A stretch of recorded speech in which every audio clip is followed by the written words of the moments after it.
आज से करीब 150 साल पहले भारत एक बिल्कुल अलग दौर से गुजर रहा था। तभी एक छोटे से कपास व्यापारी ने भारत को बदलने का सपना देखा। उन्हें अंदाजा भी नहीं था कि यही सपना आगे चलकर एक ऐसे व्यापार साम्राज्य की नींव रखेगा जो न सिर्फ देश को बदल देगा बल्कि करोड़ों भारतीयों के दिलों में जगह बना लेगा। यह है टाटा ग्रुप की कहानी। तैयार हो जाइए प्रेरणा से भर जाने के लिए। साल था 1839। एक छोटे से पारसी परिवार में जमशेदजी टाटा का जन्म हुआ। बचपन से ही उनमें कुछ अलग करने का जुनून था। 1878 में पढ़ाई पूरी करने के बाद उन्होंने अपने पिता के साथ कपास के व्यापार में कदम रखा। अगले 10 साल उनके लिए आसान नहीं थे। कई उतार चढ़ाव आए, कई मुश्किलें आईं, लेकिन जमशेदजी ने हार नहीं मानी। धीरे धीरे उनका व्यापार बड़ा होता गया, लेकिन उनके सपने सिर्फ व्यापार तक सीमित नहीं थे। वो सिर्फ कपास बेचने से संतुष्ट नहीं थे, वो खुद कपास से कपड़े बनाना चाहते थे। यही सोच उन्हें 1877 में नागपुर ले आई, जहां उन्होंने एम्प्रेस मिल की नींव रखी और भारत में कपड़ा निर्माण की नई शुरुआत की। लेकिन एक बड़ी चुनौती अभी बाकी थी। मिल में काम करने वाले मजदूर अपने काम को लेकर उतने गंभीर नहीं थे। हर दिन करीब 20% वर्कर्स अनुपस्थित रहते, कई हफ्तों की छुट्टियां ले लेते और लंबे समय तक लगातार काम नहीं कर पाते। जमशेदजी को समझ आ गया कि अगर बदलाव लाना है तो सबसे पहले इन वर्कर्स के जीवन में सुधार लाना होगा। उन्होंने एक ऐसा कदम उठाया जो उस वक्त किसी ने सोचा भी नहीं था। जमशेदजी ने वर्कर्स के लिए प्रोविडेंट फंड शुरू किया, यानी अब रिटायरमेंट के बाद उन्हें पेंशन मिलने वाली थी। इसके साथ उन्होंने वर्कर्स के लिए मेडिकल इंश्योरेंस की सुविधा भी दिलवाई। और यही नहीं रुके, उन्होंने फैमिली डे और स्पोर्ट्स डे जैसे खास इवेंट्स शुरू करवाए। इन इवेंट्स में अच्छा प्रदर्शन करने वाले वर्कर्स को सबके सामने सम्मानित और पुरस्कृत किया जाता था।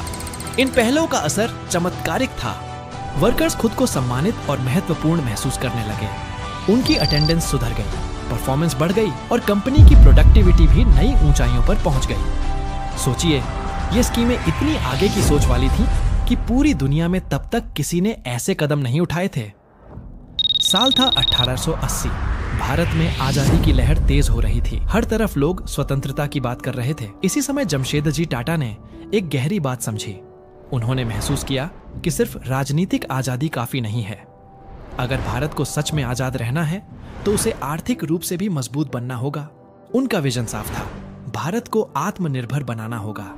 हमें अपनी जरूरी चीजें खुद बनानी होंगी ताकि हम किसी पर निर्भर न रहें। इसी सोच के साथ उन्होंने कई नए बिजनेस की नींव रखनी शुरू की। इन्हीं में से एक था पंचगनी की पहाड़ियों में स्ट्रॉबेरी की खेती की शुरुआत। यह कदम इतना प्रभावशाली साबित हुआ कि आज भी पंचगनी स्ट्रॉबेरी और जैम फैक्ट्रियों के लिए पूरे देश में मशहूर है। जमशेदजी की यह दूरदृष्टि दिखाती है कि वो सिर्फ एक व्यापारी नहीं थे, बल्कि एक सच्चे नेशन बिल्डर थे जो भारत को भविष्य के लिए तैयार कर रहे थे। जमशेदजी टाटा ने देखा कि बेंगलोर और मैसूर का मौसम फ्रांस जैसा है। उन्होंने फ्रांस से खास सिल्क वॉर्म्स मंगवाए, वहां जमीन खरीदी और टाटा सिल्क फार्म की शुरुआत की। लोकल किसानों को ट्रेनिंग दी और सिल्क वॉर्म ब्रीडिंग शुरू करवाई। नतीजा, भारत को मिला मशहूर मैसूर सिल्क और बेंगलोर सिल्क साड़ी, जो आज भी देश की पहचान है। जमशेदजी टाटा अपने होम टाउन बॉम्बे से बेहद लगाव रखते थे। उन्हें विश्वास था कि शहर के विकास के लिए एक वर्ल्ड क्लास होटल जरूरी है। 1898 में उन्होंने ताजमहल होटल का निर्माण शुरू किया और खुद डिजाइन में शामिल रहे। उनका विजन था कि हर कमरा समुद्र की ओर हो और मेहमानों को ऐसा लगे मानो वे पानी पर तैर रहे हों। 1903 में होटल जनता के लिए खुला और यह बॉम्बे की पहली बिल्डिंग बनी जिसमें बिजली से रोशनी होती थी। जमशेदजी का सबसे बड़ा सपना था भारत में स्टील प्लांट बनाना, क्योंकि देश की रेल, कंस्ट्रक्शन और मैन्युफैक्चरिंग इंडस्ट्री को आगे बढ़ाने के लिए स्टील जरूरी था। उन्होंने अपनी जिंदगी के 17 साल देश भर में बेहतरीन आयरन खोजने में लगा दिए। कई बार नाकामी मिली, लेकिन उन्होंने हार नहीं मानी। आखिरकार 1899 में बंगाल प्रांत में रिच आयरन और रिजर्व्स मिले और यहीं से भारत के पहले स्टील प्लांट की नींव रखी गई। दुर्भाग्य से जमशेदजी टाटा अपने सपनों को पूरा होते नहीं देख पाए। 1904 में 65 साल की उम्र में उनका निधन हो गया। उनके विजन को आगे बढ़ाने की जिम्मेदारी उनके बेटे दोराबजी टाटा ने संभाली। जमशेदजी का मानना था कि भारत वैज्ञानिक शोध और शिक्षा में पश्चिमी देशों से पीछे है। इसी विजन को आगे बढ़ाते हुए दोराबजी टाटा ने मैसूर के महाराजा की मदद से 1909 में बेंगलोर में इंडियन इंस्टीट्यूट ऑफ साइंसेज की स्थापना की। आगे चलकर इंडियन इंस्टीट्यूट ऑफ साइंसेज ने भारत के पहले सुपर कंप्यूटर परम और पहले स्वदेशी विमान हंसा के विकास में महत्वपूर्ण योगदान दिया। जिस तरह IISc ने ऐसे वर्ल्ड क्लास साइंटिस्ट्स बनाए जिन्होंने भारत को बदल दिया, उसी तरह आज देश को ऐसे बिजनेस लीडर्स की जरूरत है जो नई कंपनियां बनाकर अर्थव्यवस्था को अगले स्तर पर ले जाएं। इसी विजन के साथ इंडिया में हाल ही में एक इनोवेटिव बिजनेस स्कूल शुरू हुआ है, स्केलर स्कूल ऑफ बिजनेस। यहाँ 18 महीने का post graduate program in management और टेक ऑफर किया जाता है। स्टूडेंट्स को ऐसे इंडस्ट्री लीडर्स पढ़ाते हैं जिन्होंने उबर और मिंत्रा जैसी कंपनियों के लिए हजारों करोड़ों का बिजनेस बनाया है। यहाँ रियल वर्ल्ड प्रोजेक्ट्स पर काम करने, खुद का बिजनेस बनाने और उसे वॉइस चेयरमैन के सामने पिच कर फंडिंग पाने का मौका मिलता है। जमशेद जी टाटा ने सिर्फ एजुकेशन ही नहीं बल्कि बिजली और स्टील पर भी काम किया। उन्होंने गोवा महाराष्ट्र बॉर्डर पर दूधसागर फॉल्स के पास हाइड्रो इलेक्ट्रिक प्रोजेक्ट का सपना देखा। दोराबजी टाटा ने हजारों वर्कर्स को लगाकर आर्टिफिशियल लेक, डैम और चैनल बनवाए। 1911 में प्लांट तैयार हुआ और मुंबई की मिल्स और बिजनेस को बिजली मिलने लगी। यही कंपनी आज टाटा पावर है। स्टील प्लांट का सपना भी दोराबजी टाटा ने पूरा किया। 1907 में टाटा स्टील और आयरन कंपनी टिस्को बनाई और IPO से 23 करोड़ जुटाए। 1912 में पहला स्टील बना और 1914 में वर्ल्ड वॉर की वजह से डिमांड तेजी से बढ़ी। टिस्को ने ब्रिटिश आर्मी की डिमांड पूरी की और टाउन का नाम जमशेदपुर व रेलवे स्टेशन का नाम टाटा नगर रखा गया। 1932 में दोराबजी के निधन के बाद 1938 में JRD टाटा चेयरमैन बने। उन्होंने 1932 में ही टाटा एविएशन सर्विस शुरू की और खुद पहली फ्लाइट उड़ाकर भारत के पहले कमर्शियल पायलट बने। बाद में उन्होंने केमिकल बिजनेस में एंट्री की और 1999 में गुजरात के मीठापुर में टाटा केमिकल्स की स्थापना की।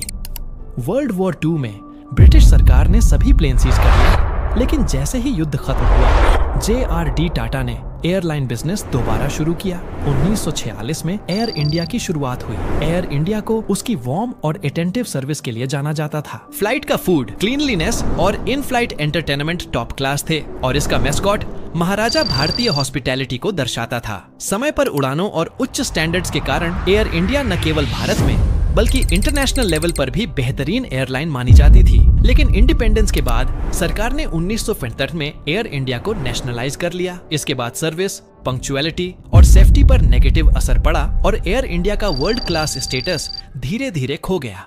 इसके बावजूद JRD टाटा ने टाटा ग्रुप को लगातार ग्रो किया। उन्होंने 1950 में लैक्मे शुरू किया, जिससे भारतीय महिलाएं इंटरनेशनल क्वालिटी के कॉस्मेटिक्स एक्सेस कर सकी। जमशेदपुर में रेलवे इंजन बनाने वाली फैक्ट्री को खरीदकर टेल्को की शुरुआत की, जिसने ट्रक्स और इंजन्स में मार्केट लीड हासिल की। 1962 और 1965 की वॉर के दौरान JRD टाटा ने सरकार को सपोर्ट किया, इंडियन एयर फोर्स के लिए प्लान तैयार किए और मिलिट्री मैन्युफैक्चरिंग में मदद की। उनकी इन कोशिशों के लिए उन्हें ऑनरेरी एयर कोमोडोर का दर्जा भी मिला। 1991 तक टाटा ग्रुप 44 कंपनियों और 2,70,000 कर्मचारियों तक पहुंच चुका था। उसी साल के JRD टाटा ने चेयरमैन की कमान सर रतन टाटा को सौंपी। रतन टाटा ने टाटा स्टील में नॉर्मल वर्कर की तरह शुरुआत की और अपने डेडिकेशन से कई कंपनियों को प्रॉफिटेबल बनाया। 1991 में चेयरमैन बनने के बाद उन्होंने देखा कि टाटा ग्रुप कई हाईटेक क्षेत्रों में पीछे है और कुछ यूनिक नहीं कर रहा। उन्होंने तय किया कि टाटा ग्रुप के जरिए भारत में रिवॉल्यूशनरी बदलाव लाया जाए, खासकर ऑटोमोबाइल और टेक्नोलॉजी में। इन 1992 में रतन टाटा ने फैसला किया कि भारत में 100% इंडियन कार बने, जो स्पेशियस, अफोर्डेबल और हाई माइलेज हो। नए प्लांट की लागत बहुत बड़ी थी, इसलिए उन्होंने ऑस्ट्रेलिया में निसान का एक पुराना प्लांट खरीदकर भारत में पूना में रीबिल्ड किया। रतन टाटा ने खुद डिजाइन में इंटरेस्ट लिया और 1998 में कार लॉन्च हुई, जिसका नाम इंडिका रखा गया। इंडिका के बाद रतन टाटा ने टेक्नोलॉजी पर फोकस किया। उन्होंने TCS को बेसिक एडमिनिस्ट्रेटिव सर्विसेज से शिफ्ट करके कस्टमाइज सॉफ्टवेयर बनाने वाली कंपनी में बदला और इसका IPO कराया। आज TCS इंडिया की सबसे बड़ी IT कंपनी है। रतन टाटा का अंतिम उद्देश्य था कि भारतीय कंपनियां सिर्फ इंडिया में नहीं बल्कि पूरे वर्ल्ड में बिजनेस करें। इसीलिए उन्होंने फॉरेन मार्केट्स में ब्रांड्स का अधिग्रहण शुरू किया और टाटा ग्रुप को ग्लोबल बना दिया। टाटा मोटर्स को ग्लोबल लग्जरी मार्केट में लाने के लिए उन्होंने जैगुआर और लैंड रोवर को खरीद लिया। टी और कॉफी मार्केट में एक्सपैंड करने के लिए ब्रिटिश ब्रांड टेटली और अमेरिकी ब्रांड एटोक्लॉक कॉफी को भी अक्वायर किया। इसी तरह टाटा की बड़ी कंपनियों Tata steel, TCS, Tata chemicals ने भी एक्विजिशंस की। आज टाटा ग्रुप का आधा से ज्यादा रेवेन्यू इंडिया के बाहर से आता है। सर रतन टाटा के नेतृत्व में टाटा ग्रुप ने कई क्षेत्रों में सफलता पाई। टाइटन की वर्ल्ड की सबसे स्लिम वॉच, TCS का ग्लोबल IT प्रोजेक्ट और टाटा स्काई के जरिए टेलीविजन मार्केट में क्रांति। उनका कहना है, अगर तेज चलना है तो अकेले चलो, लेकिन अगर दूर तक चलना है तो सबको साथ लेके चलो। टाटा ग्रुप ने हमेशा इसी फिलॉसफी के साथ बिजनेस किया और बड़े बड़े उद्योगों के साथ साथ स्कूल, कॉलेज और अस्पताल भी बनाए। और यही है टाटा ग्रुप की कहानी, जमशेद जी से लेकर सर रतन टाटा तक, जिन्होंने सिर्फ बिजनेस ही नहीं बल्कि भारत को एक नई दिशा दी। ये कहानी हमें सिखाती है कि सपने बड़े हों तो मेहनत और ईमानदारी के साथ उन्हें सच किया जा सकता है। अगर आपको ये वीडियो पसंद आया हो तो लाइक और सब्सक्राइब जरूर करें और कमेंट में बताइए कि आपको टाटा ग्रुप की कौन सी उपलब्धि सबसे ज्यादा प्रेरणादायक लगी। और हाँ, बेल आइकन दबाना मत भूलिए ताकि हमारे अगले वीडियो की नोटिफिकेशन आपको सबसे पहले मिल जाए।